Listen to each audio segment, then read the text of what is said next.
Pormal nang bubuksan sa aga ang duwang aldaw na entrance examination para sa aspiring Bicolano cadets na maut magklase sa Philippine Military Academy. Nakatalaan ining gibuon sa Naval Forces Southern Luzon o NAVFORSOL sa Rawis, Legazpi City, asin sa Central Bicol State University of Agriculture Atrium sa San Jose, Pilica, Camarines Sur. For the 2 days, pwede kami mag-accommodate ng 1,000 applicants.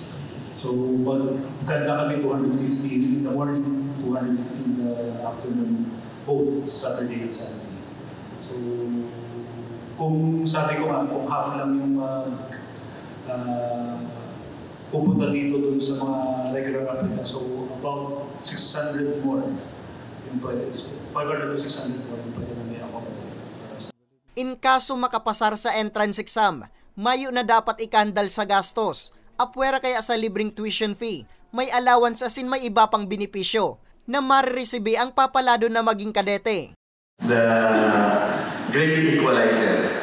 Why we call it great equalizer is that if you are from humble beginnings, kami po, galing po sa humble beginnings, sinataran may opportunity na makapag-aral at may panggastos kami na talagang hindi mo puproblemahin yung panggastos mo dahil meron kayong sweldo po and everything para makapag-aral ka. And the same manner, isa po yung uniform nyo. And pinaka-importante po is to highlight na PMA should be known as a leadership institution.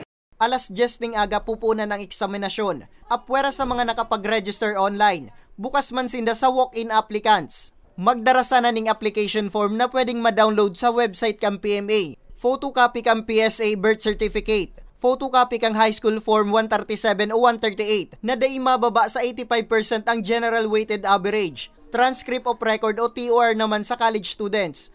Magdarama ning latest 2x2 picture na may white background, asin sarong valid ID. Kinakaipuan man na nakasulot ning puting t-shirt, pantalon asin sapatos ang aplikante sa aldaw kang eksaminasyon. Saro nga ni sa mga produkto kang Philippine Military Academy, iyo si Commodore Joey Anthony Orbe. Sabi niya, kadakol siyang nanodan sa akademya, bagay na nagamit niya ng GAD sa pagluwas niya sa PMA, asin naging yabi sa mga naabot niyang trayumpo. We consider it as an opportunity to serve others, lalo na yung mga nangailangan. No? Na hindi kaya tulungan sa sarili nila, dito sa NAVFORSOL, nakikita niyo naman, anytime na pumutok, naman sana, na pilot option sige ba yun? Dapat kami nandun. Kami na muna doon. Yun, consider ko na opportunity na mapagsilbi na talagang walang limit. Only service.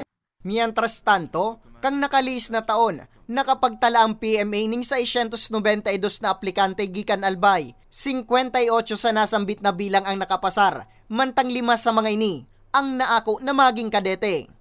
Para sa mga baretang tatak Bicol, Nomer Corporal